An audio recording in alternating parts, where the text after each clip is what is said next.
I want to welcome you here and happy Mother's Day to our mothers this morning. If you would stand as we begin to sing.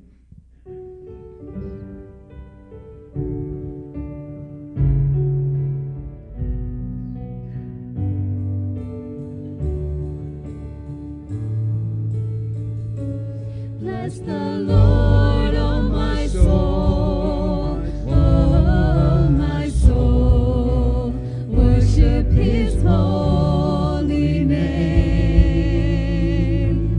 Sing like never before, oh my soul, I worship your holy name.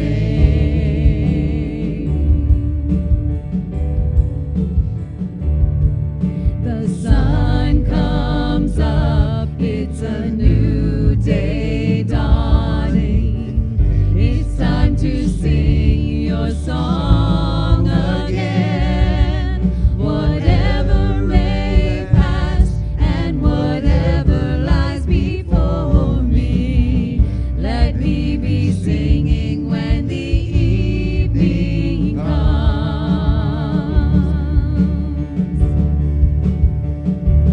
Bless the Lord, oh my soul, oh my soul, worship His holy name. Sing like never before, oh my soul, I worship your holy name.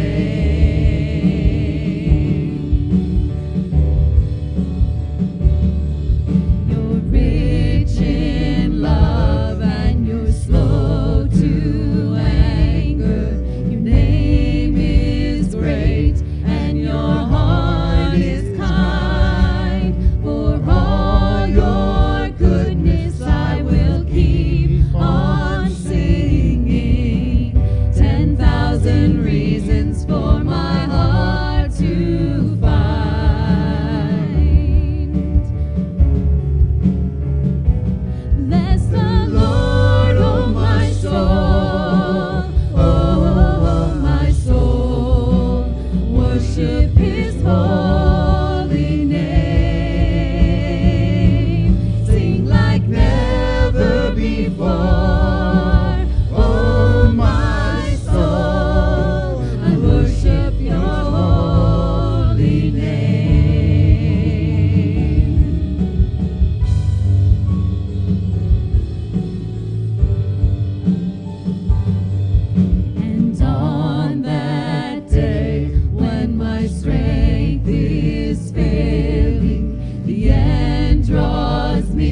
your holy name. God, we come to you. There isn't enough within us to worship you the way you deserve. Yet, God, we come to you truly blessed, humbly worshiping at your feet this morning. God, we thank you for the God that you are. We thank you for all of the things that you do for us. God, we praise you when we're on the mountain, and we praise you even when we're in the valley, because God, you are good, no matter what we're going through.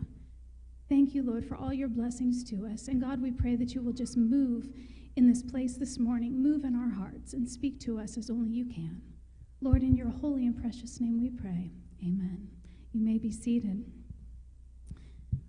This morning, I don't have a lot of announcements.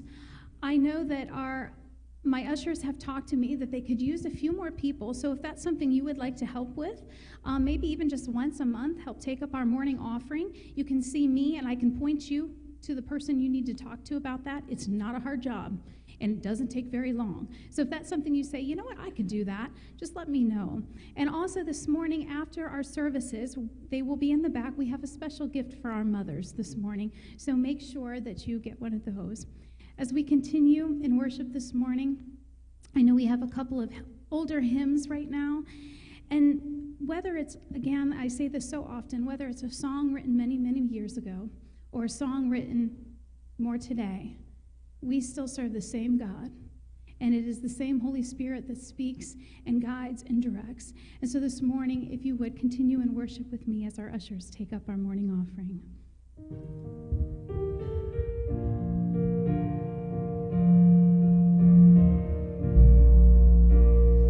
I was sinking deep in sin, far from the peaceful shore, very deeply stained within, sinking to rise no more.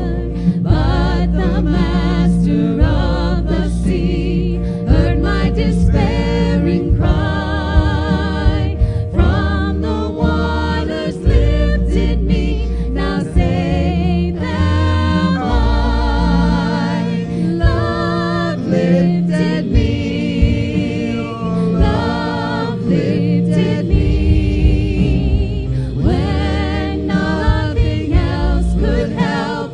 Love lifted me, love lifted me, love lifted me, when nothing else could help.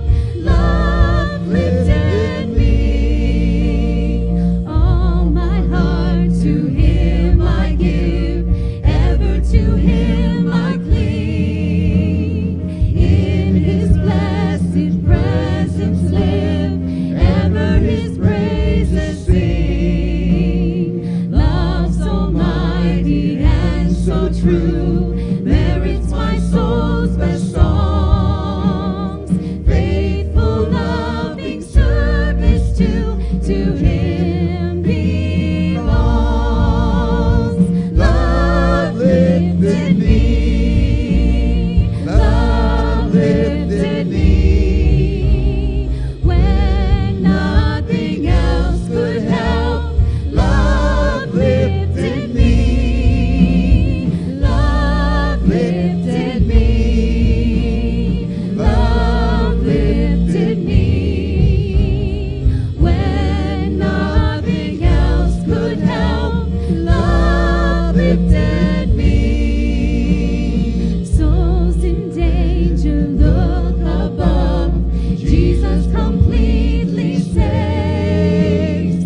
He will lift you by his love out of the angry waves. He's the master of the sea, billows his will obey. He, your Savior, wants to be saved today. Love lifted me, love lifted me, when nothing else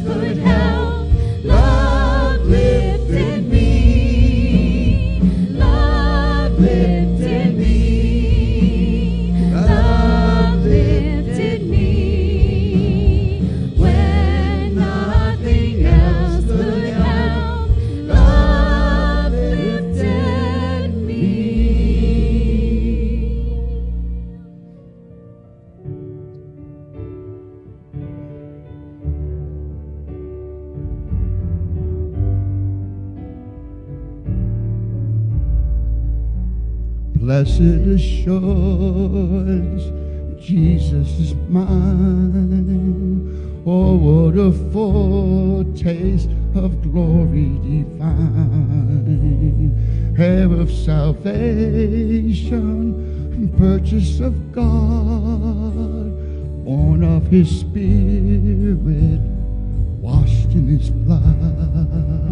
Well, this is my story, this is my song, praising my Savior all the day long.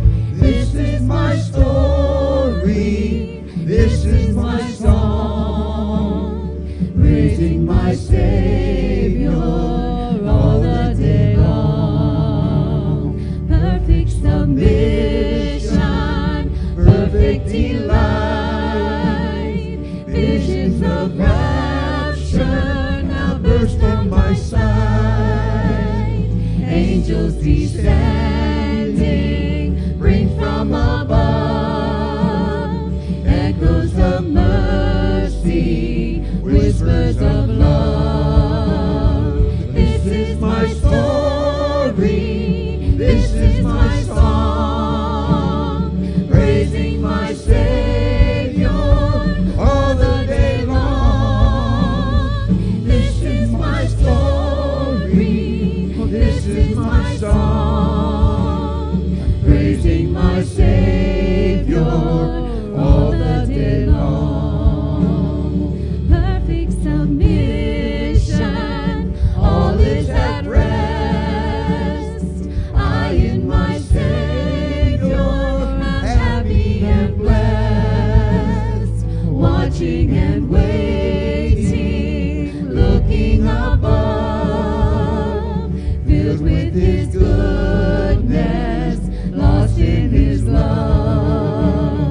This is my story, this is my song, praising my Savior all the day long. This is my story, this is my song, I'm praising my Savior all the day long.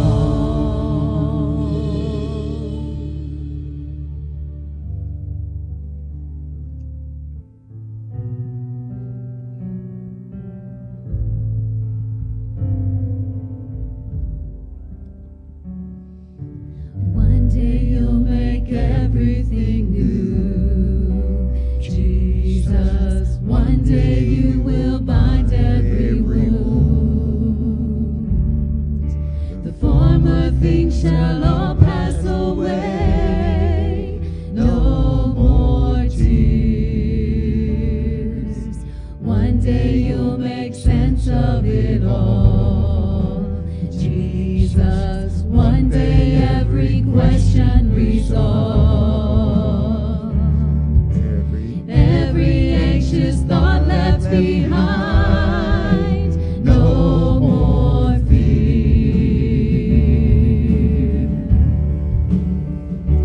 When we all get to heaven, what a day of rejoicing that will be.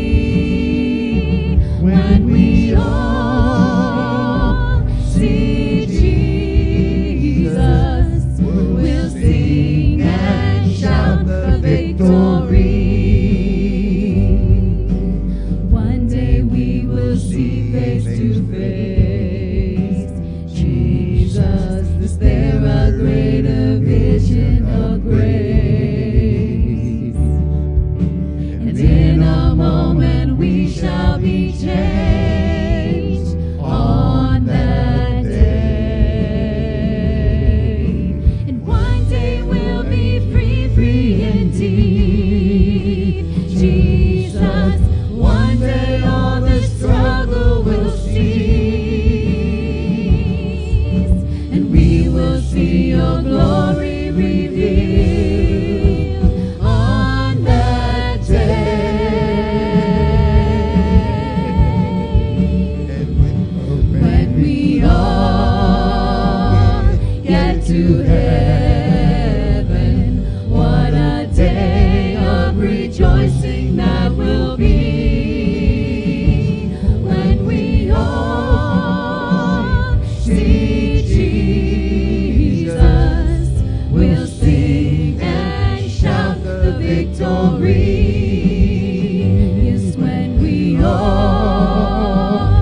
get to heaven. What a day of rejoicing that will be when we all see Jesus. We'll sing and shout the victory. Yes, one day we will see face to face Jesus. Is there a greater vision of grace? And in a moment we shall be changed. Yes, in a moment we shall be changed. In a moment we shall be changed on that day.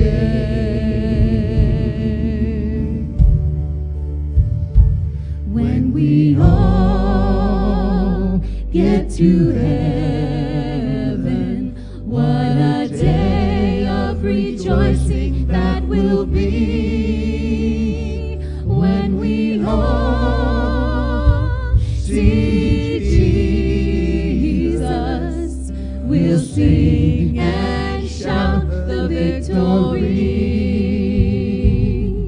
We'll sing and shout the victory.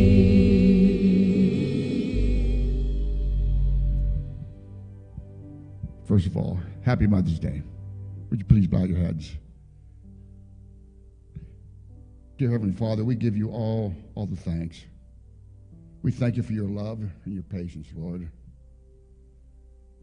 We thank you for giving that time on earth that you gave us. We thank you for giving up that physical body only to be resurrected again, showing us that there's a life after. Lord, if there's anyone here that's struggling, I ask you to soften their hearts, Lord, and open their minds so they may see this is just the beginning. There's an everlasting life, a life of pleasure, purity with you. We ask all these things, Lord, in your name. Amen.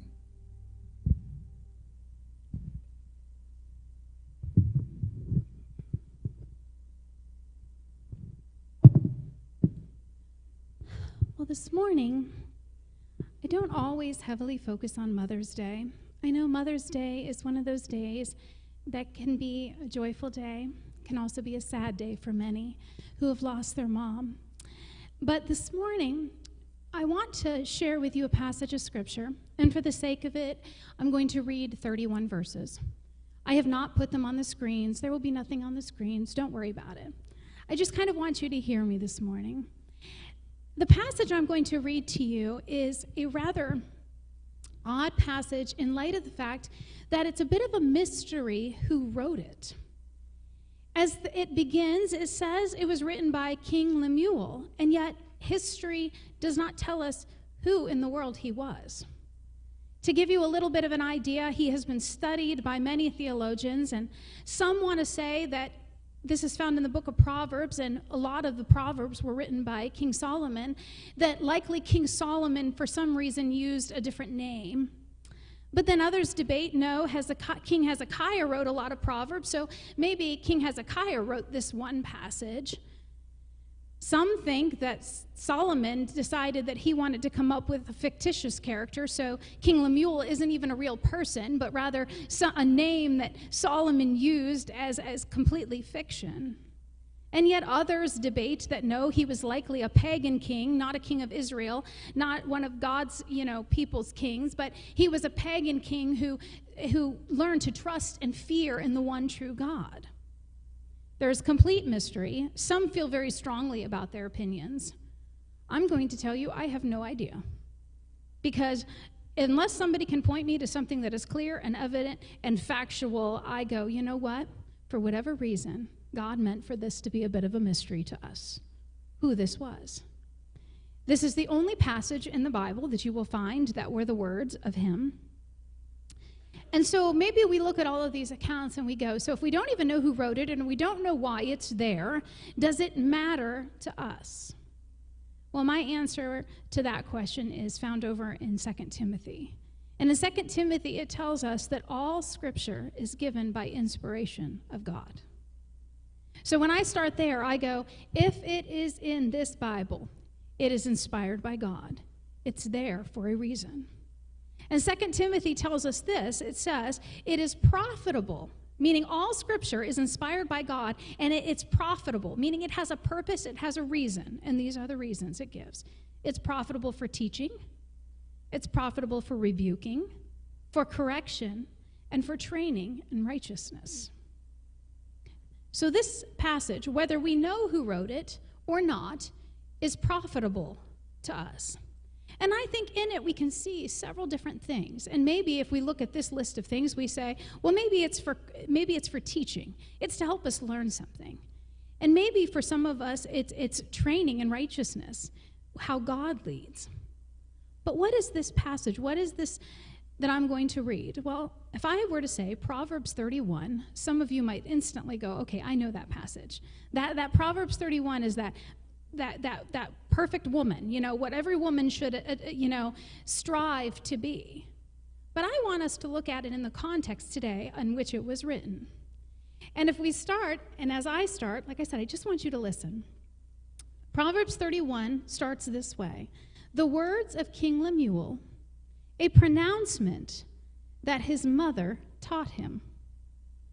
So as it begins, what this is it is this King Lemuel, whoever he is, whether we agree or disagree on where he came from, this entire passage, chapter 31 of the book of Proverbs, is a pronouncement of what his mother taught him.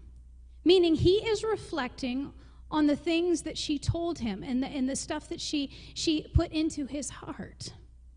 We don't know how old he was when he wrote this. We don't know at what point in life he was when he wrote this. But I'm going to guess that it was later on in life as he reflected back on the impact that his mother had on his life. And so as I begin to read, I want to look at what he's remembering about his mom, what he's reflecting on.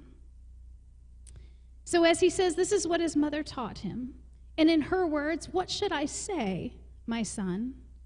What, son of my womb, son of my vows? He's going on that his mother used to talk to him passionately. His mother used to show him love. She used to find him precious. She valued him as her child, the child that she gave birth to you. And he remembered that fervently she wanted to share things with him. In my head, I read this, and if you know me at all, you can imagine that I'm not the gentlest, sweetest, my kid fell when he was little, and he knew not to cry. Mom wasn't coming running. Just, what was the point? And quite frankly, he thought, I better not tell her I'm crying because she's going to be mad about whatever I did that I hurt myself. That's the kind of mom I was. So as I read this and I think, okay, now she's going to be one of those moms that's all emotional. Oh, no. She was a mom who was speaking to her son, and she gets right to the point. You ready to hear this mother's, as he's reflecting on his mother's instructions? She said, don't spend your energy on women or your effort on those who destroy kings. She's saying, listen, watch out for women. Just right off the bat, don't waste your energy on them. Don't spend your time. They're just going to pull you off on another path. Don't waste your time running after women, okay? And she goes on.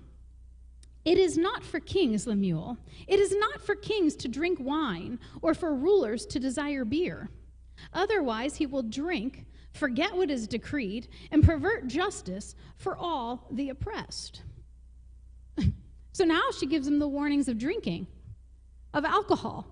She said, listen, it's not a good idea for anybody. It's certainly not a good idea for kings because when you're drinking, you're not in your right mind. And you're apt to make bad decisions, make bad choices. And what kind of a king is it who's going to be up here and forget what is true and good and just when they're drunk out of their minds all the time and can't make wise decisions? So she says, listen, stay away from that. She doesn't leave it there. She goes on and she says, give beer to the one who is dying, or wine to the one whose life is bitter. Let him drink so that he can forget his poverty and remember his trouble anymore. Now, was this necessarily a license to say, listen, if you're dying or if your life is miserable, go drink it up? No. This mother, in her own way, is telling her son, listen, I'll tell you what drinking does. It makes you completely unaware of what's happening around you. You're not even in your right mind. You can't make wise decisions. You don't even know what's happening. She's like, so if you want that as part of your life, okay, but maybe we give that to somebody who doesn't have a life worth living. And you know what I say? God gives us all a life worth living. And I know some people think that it's hard and it's difficult and they want to hide behind something else to avoid it. But this mother is saying, listen, these are the effects of this. Stay away from it. Don't have anything to do with it. She goes on. And now she gets to his character a little bit. And as he's reflecting, she says, speak up for those who have no voice, for the justice of all who are disposed. Speak up, judge righteously, and defend the cause of the oppressed and needy. She now begins to talk to her son about his character. I want you to be somebody who's just. I want you to stand up for the little guy. I want you to stand up for those who are in need, those who are being treated unfairly. I want you to be a good guy. I want you to do the right thing. I want you to love people. I want you to avoid the things in life that are meant to destroy you and ruin you. I'm going to imagine, just for a moment, that he was not a young man when he wrote this. Why do I say that? Because if you're a mom, you can relate to me a little bit on how much your child wants to hear this kind of advice. They don't want to hear it. Don't tell me, I'll be fine. I know what I'm doing. I've got this all handled. I'm not going to do X, Y, Z, And yet we're sitting there and we're aware of all of the things that are pulling them, all of the things that kids might be apt to do. And if you have boys or if you have girls, you know those things are different. So this is a son. You can imagine his mom saying, stay away from girls. Don't chase after them. Watch out for the alcohol and stand up. And, we've got this image that we need to all be for ourselves. And she's saying, no. As a king, I want you to consider others. I want you to consider those who are oppressed and those who are needy and those who are being treated unfairly. I want you to be the kind of guy that stands up for what's right and what's good. That was this mother's heart for her son. Maybe many of us who are moms in this room can relate to that a little bit. We want what's best for our kids. But then it becomes that woman, that Proverbs 31 woman, that maybe some of us know a little differently. Because this mother goes on then from these very practical life lessons with her son to now, listen, I know you're going to want a girl. I mean, she wasn't delusional. She's like, you're going to want a girl. That's probably going to happen. So when you start looking for a girl, this is the kind of woman I want you to look for. Now, this is the passage that so many of us women go, okay, this is that woman that we should all attain to be. But I want you to listen to the list. Okay, now we're looking at this. This is King Lemuel reflecting over the words that his mother told him, the words that his mother taught him, the things that she instilled in his heart. And I think he gives these little practical things. Don't drink, watch out for girls, treat others fairly. And then the whole rest of the chapter is the kind of woman he should look for. Okay, you ready for this, ladies? Ready? Guys, I don't really want to ask you because you guys are going to be sitting out there going, yeah, right. This girl does not exist. Okay? So you ready? So then she goes on. He remembers these words of his mom. She says, who can find a wife of noble character? She is far more precious than jewels. So his mom is sitting there saying, listen, I want you to pay attention to her character. Her character is what matters. I do not have to ask most men in the room, what is the thing that attracts them first? It's normally not character. Let's just say that, okay? But she says, no, son, pay attention. It's her character. And ladies, I want you to pay attention too, because character matters. The mother tells her son, she goes, listen, the heart of her husband trusts in her, and he will not lack anything good. She rewards him with good, not evil, all the days of her life. I love that. First of all, this woman, she's going to be a woman that you can trust. You're never going to have to worry about what she's doing. You're never going to have to worry about if she's running around unfaithful or off doing her own thing. She is a woman that you can trust. Your heart knows that this is a woman you can always count on. And she will always, always, always treat you well and do good by you. That's the kind of woman you want, son. Well, goes on. She selects wool and flax and works with willing hands. She is like the merchant ships bringing her food from far away. I love this. She selects wool and flax and she works with willing hands. Well, I'm not going to ask ladies when the last time was any of you went out and collected wool and flax, but what is this getting at? This woman wasn't afraid of hard work. She wasn't afraid of it. She worked hard. She wasn't afraid to get her hands dirty, okay? She willingly did it. No complaints. She worked hard. It says she's like the merchant ships bringing food from far away, meaning this is the toil that she takes on day by day by day. And it says she rises while it is still night and provides food for her household and portions for her female servants. This woman doesn't get any sleep. This woman is willing to get up even in the nighttime when her whole family is asleep just to take care of and provide and make sure that everything is ready for them when they awake.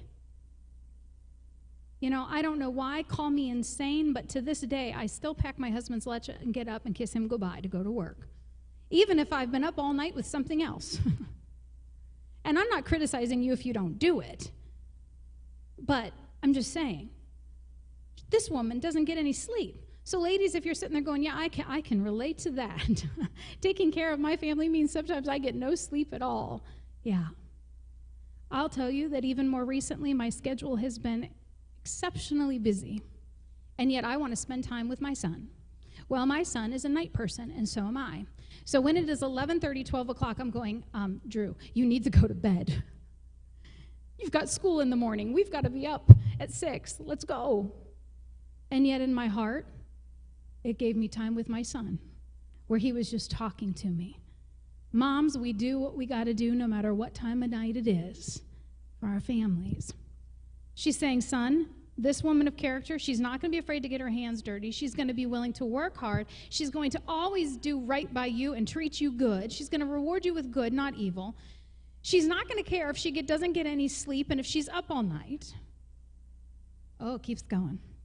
She evaluates a field and buys it. She plants a vineyard with her earnings. She draws on her strength and reveals that her arms are strong. She sees that her profits are good and her lamp never goes out at night. This woman is a businesswoman. So not only does she take good care of her husband, not only does she stay up all night doing X, Y, and Z to take care of her family, not only is she not afraid she's smart, she's savvy, she knows how to do business. I think we've gone through different cultural things where women didn't work and then women worked, and there's been a lot of controversy over the years about whether or not women should work. And yet you go all the way back to the book of Proverbs in the Old Testament, and you see this woman knew how to do business. She was wise with money. She took care of her family, not just in these physical ways, but also in these financial ways. I love how it says, and she draws on her strength and reveals that her arms are strong, meaning this isn't some delicate flower. This is a woman who's probably in pretty good shape, too. Like, seriously? I know, some of us women are going to just stop reading here, right? Like, she's every woman. Well, he's not done. He's reflecting on everything his mother said. It goes on, she sees that her profits are good. Her lamp never goes out at night. She extends her hand to the spinning staff, and her hands hold the spindle. Her hands reach out to the poor, and she extends her hands to the needy. So this is a woman who continues. He's always seeing her working. He's always seeing her busy, and he sees her reaching out through all of this, and she still somehow finds the time to also help others who are in need. Not only is she busy all the time taking care of her family, not only is she working to provide outside of that, but she also does those gentle and tender things and has a heart for those who are in need, heart for those who are poor and without. He goes on, and he says how his mom shared she's not going to be afraid of her household when it snows, for all in her household are doubly clothed. She makes her own bed coverings. Her clothing is fine linen and purple. He's reflecting on how this mom says, listen, she's going to make sure that no matter what happens, her family's prepared for it. Moms, have you ever noticed how it seems like we're the ones who notice all the little things, all the little needs, all the stuff that's coming up? Yeah. It's how moms are wired. There is a Christian counselor / comedian who does marriage counseling, and if you just want a good laugh, couples, talk to me. I'll point you in the direction of where you can listen to him. But he really kind of compares the differences between men and women and how we are literally wired differently. And as he compares this, he says, that a man's brain has boxes in it. Now, these are his words, not mine, okay? A man's brain has boxes in it, and a man pulls one box out at a time. And he explains that this is why if a man is sitting there and he's watching TV, he's in that box. And that's the reason why when we ladies walk in the room and start talking to him, he doesn't hear a word we say because he didn't get that box out to hear us. He goes on and he has you laughing hysterically as he describes this. But then he moves over to the women's brain. And a woman's brain, as he describes it, has 1 million little electrical wires that are running everywhere and short-circuiting and all going at the same time. Men are not like that. That's why we're talking about this and this and this and this and this, and they're going, whoa. And you wonder why we notice all these little things that are needed, and we make sure that they're all taken care of. Why we fuss and worry about stuff. Well, according to Lemuel's mother, that's the kind of woman her son should be looking for. A woman who is aware of what her family would need. A woman who was providing for it before it happened. He goes on. His mother's telling him, listen, her husband is known at the city gates where he sits among the elders of the land. Her husband's going to be known. What does that mean? She does a very good job of making her husband look good. People in the community know, what, that man is a lucky man. That woman takes care of him. That woman dotes over him. His household is all together because of her. And because of that, that man is respected. She goes on and she says, and she'll make and sell linen garments. She delivers belts to the merchants. There she is. She's just always doing business, always busy. And she says, strength and honor are her clothing, and she can laugh at the time to come. Then it begins to talk about her character a little bit. This woman, strength and honor are going to be her clothing. Meaning she's not vain and caught up in all the other things, but she's worried about the type of person she is on the inside. She's saying, listen, son, I'm telling you, look beyond just what you see on the outside, because I'm telling you, that's going to be fleeting. That's going to be temporary. What you want to worry about, son, is what kind of a woman she is on the inside. And strength and honor are going to be her clothing, and she can laugh at the time to come. You know what? This is a woman who never sleeps. This is a woman who's busy all the time. She is taking care of her entire household. She's helping the poor. And you know what? It says all of these things, and she still has a sense of humor. She can still laugh. She can still have a good time. This woman has got it together. Her mouth speaks wisdom. Loving instruction is on her tongue. This is going to be a woman who you can always get good advice from. Sound advice, wisdom. She's going to watch, listen. She watches over the activities of her household and is never idle. Her children rise up and call her blessed, and her husband also praises her. This woman is never idle. What does that mean? She's far, far, far, far from lazy. This woman never stops. She's always busy, always watching, always listening, always attending to somebody's needs. She's never idle. It says, this is a woman whose children will rise up and call her blessed, and her husband will praise her. It ends with, many women have done noble deeds, but you surpass them all. Charm is deceptive, beauty is fleeting, but a woman who fears the Lord will be praised. So give her the reward of her labor, and let her works praise her at the city gates. This mother is instilling in her son, listen, charm, beauty, they're deceptive. She's warning her son, watch out, because you can see what you see on the outside, and she can be wicked and nasty on the inside. Women, be careful.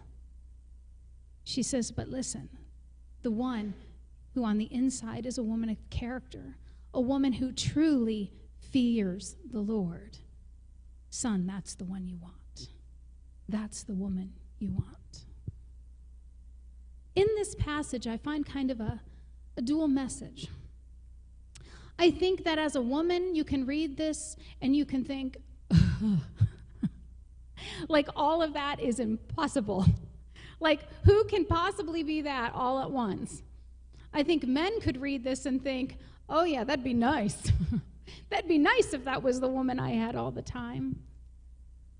But in reflection of the fact that this is King Lemuel reflecting on what his mother shared with him, the words of advice his mother gave him, the things that she taught him. You know, one of the things that I know about our children is if we try to teach them something that we are not living, they don't care. They will not do it. Sometimes they don't care at a young age when we're trying to teach them and we are living it. I'm probably going to pick on my son. I am his mother. I'm the one up here. It is what it is. But I know some of you can relate to me. There are lessons I'm trying to teach my son, and my son is just honest, and I love that, and I appreciate that. And he looks at me, and he says, Mom, you've grown. Mom, you're the bigger person. I don't want to be. And all I can hope is that someday he sees the importance of what I'm trying to teach him. Moms, that's what we do. We try to instill that. We try to teach them things. But moms, if we're not living it, it doesn't matter. You know that old saying, you better live what you preach? There is no place that matters more than with our own children. My son can see me up here every Sunday, and I'm telling you what, if I go home and I'm something completely different, he's going to see that. And likewise, he sees that in all of us. But as I think of King Lemuel writing this, I can't help but think that, you know what, if his mom was trying to tell him about what kind of a woman he should want, if he was looking at her going, Mom, you're telling me about somebody that is nothing like you, would he listen?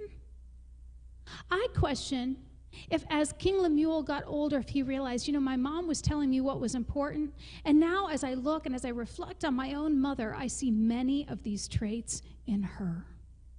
I see many of these things in her, and that's why she was trying to tell me this. Did it affect what kind of woman King Lemuel married? I don't know. Maybe it did. Maybe he was reflecting because he's like, yeah, she told me this, and this is what I looked for, and this is what's valuable. Or you know what? Maybe these were great words of regret because maybe he's saying, my mother told me, and instead I went after that pretty girl, and I'm paying for it. I don't know. I don't know what the answer is to this. But what I do know is that King Lemuel remembered his mother's words. He remembered the impact that she had on him, and I believe that she lived it. Otherwise, it wouldn't have mattered enough to him to write again, to pen down the things that she taught him. I believe that in some way they impacted his life. So this morning, I've spent a lot of time this week, and I thank all of you who I reached out to who answered me. But this morning, I want to take a little bit of time to read some thank yous to some moms. And I've purposely laid them out because some of the thank yous are from those who are a little younger, and some maybe we're kind of in the middle. And for others, it changes as mom gets older. Our thank yous change, the things we appreciate. But from some of our younger ones, and I'm just going to say first names, if you know them, great, if not. But Jaden said to Caitlin, she says, I'm thankful for my mom because I know that I can always count on her for anything, and she will always be there to support me. Somebody young who knows mom's there for them. This one is from Leah to Jessica. She says, I'm thankful for how tirelessly she works for us. Her funny personality, how she makes me smile, how she reminds me of the stuff I forget, how she always makes an effort to spend time with family, and how she makes everyone happier when she speaks. Remember, he said a good sense of humor? Mom said that matters. And here this child already realizes, I appreciate the way mom makes me smile. This is from a son to his mother, JD to Erica. He says, a mom is a person you go to when you are hurt or when you need help with something. But she is so much more than that. You don't see half the things she does for you, even when she doesn't want to do them. She will because she's your mom and she loves you. So I'm thankful for everything she does for me, even when sometimes she doesn't feel like doing it. But then, now from adult women and men to their mother. This is Brooke to Erica. She says, thank you for always being there for me and my brother, no matter what. Tara says to Kathy, she says, I'm thankful to her for playing the role of mother and father, and for never giving up on me. I am the mother I am because of her. You see how suddenly as you get a little older and as life changes, when you step into that role yourself, you begin to realize, you know what, I've kind of become who I am because of my mom. And I look at this Proverbs 31 woman and I think of, you know what, she wasn't afraid of hard work, wasn't afraid of all of these other things. And for somebody to realize my mom played the role of both mother and father, maybe something she shouldn't have had to do.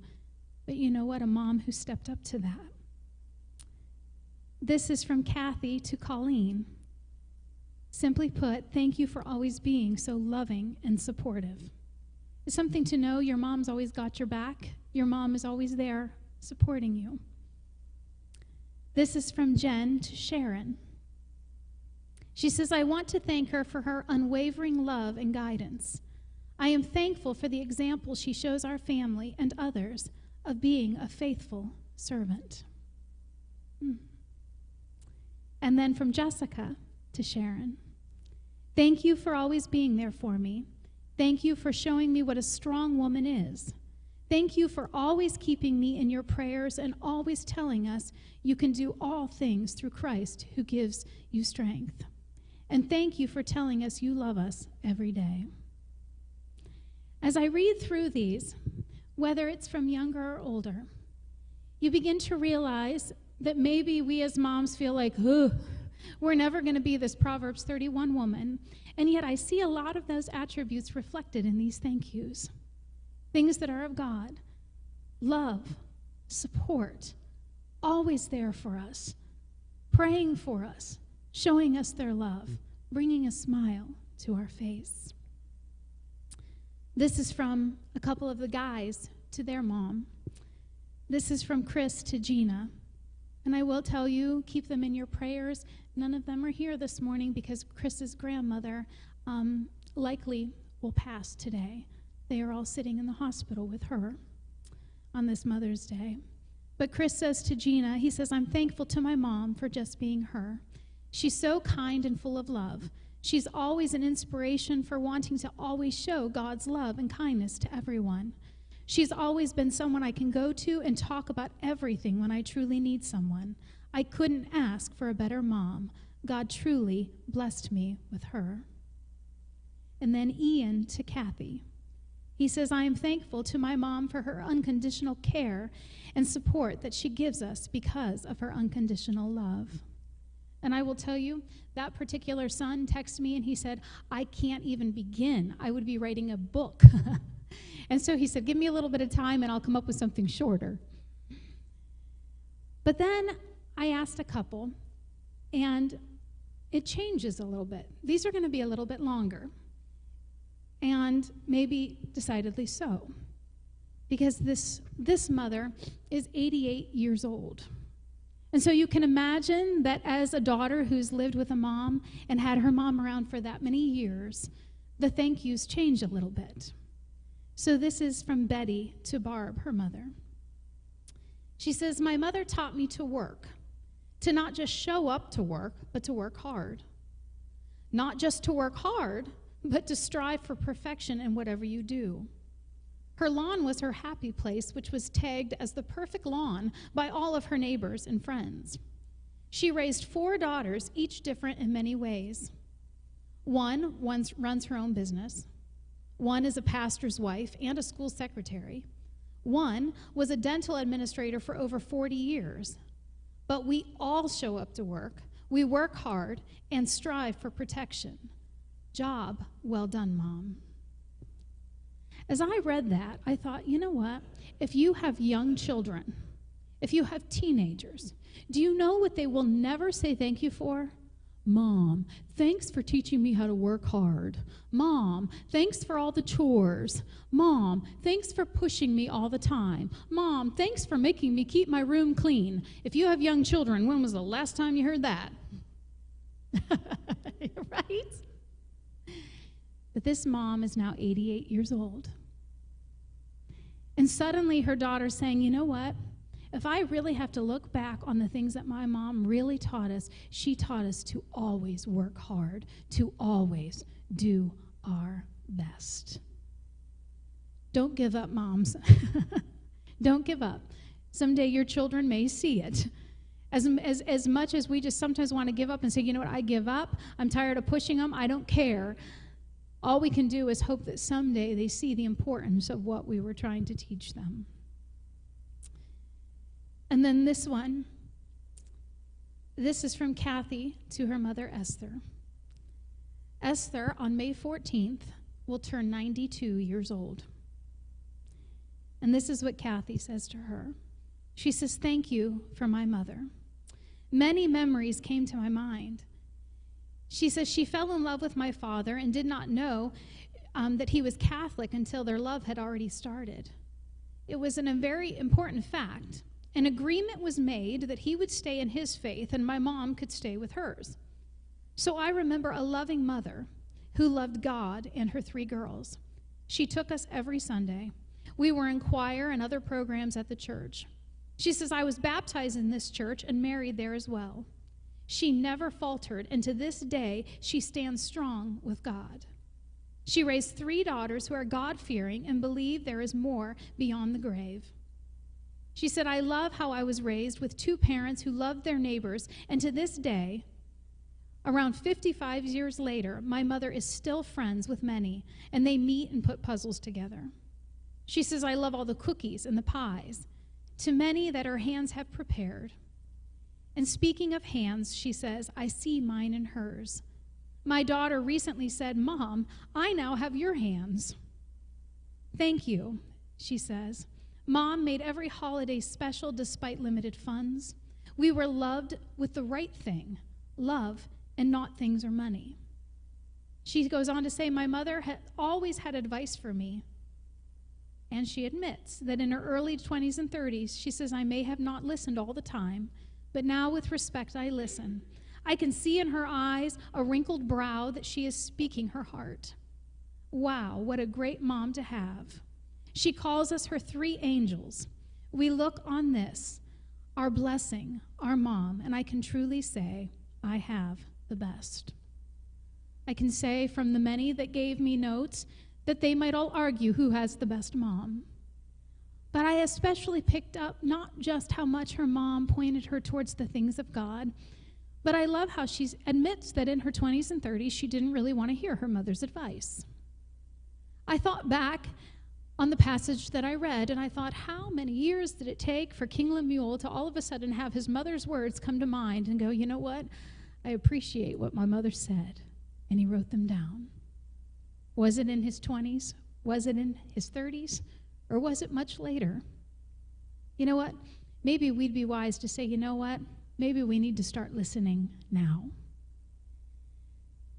So then, only because I know the effect that this can have, I asked my son, and I wasn't going to go, hey, son, I'm preaching a message about moms. What do you want to thank me for? I did not do that to him because I was afraid of what he'd say, quite frankly.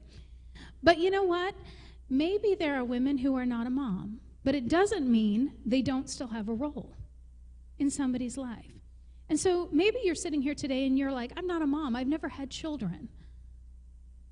You're still a woman, and I'm sure God has used you in some way or another. So this message is from my son to his Aunt September and his Aunt Jody, who is my best friend, who is an adopted aunt. He had the same message for both of them. He said, I appreciate that when I talk to them, they don't give the default parent answer. He said, I already know what my parents are going to say, which is why he doesn't ask, he said. And I appreciate having a different perspective that isn't always the 100% practical answer. It's a perspective that helps me figure out how to deal with whatever I'm going through. So you know what? What I'm saying is you may not have kids, but you know what? Our kids may want to talk to you more than they want to talk to mom. So you're kind of like our backup a little bit, and we appreciate that. And then I did ask her if it was okay. And this is from a woman who comes to our grief support group who lost her mom. And I asked her, I said, you know, I think that maybe sometimes the thank yous are different when you've lost them.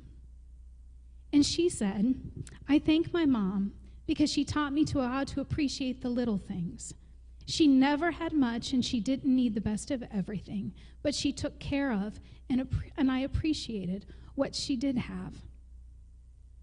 You know, this is somebody who says, my mom didn't have everything, but she taught me how to appreciate just those little things and how to take care of what she was given. Today, we just say thank you to moms. You know what? It's okay if you look at this. This was not to beat you up if you're not the Proverbs 31 woman.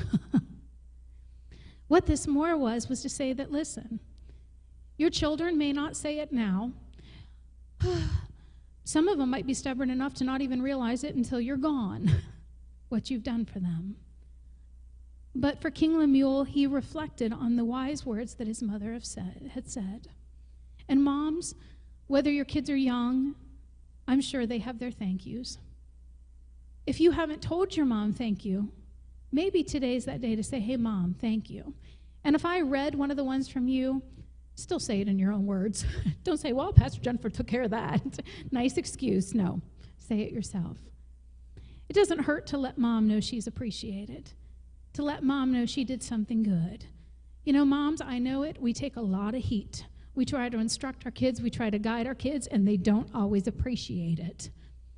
And you know what? There are those children who maybe don't have a good mom, maybe don't have that.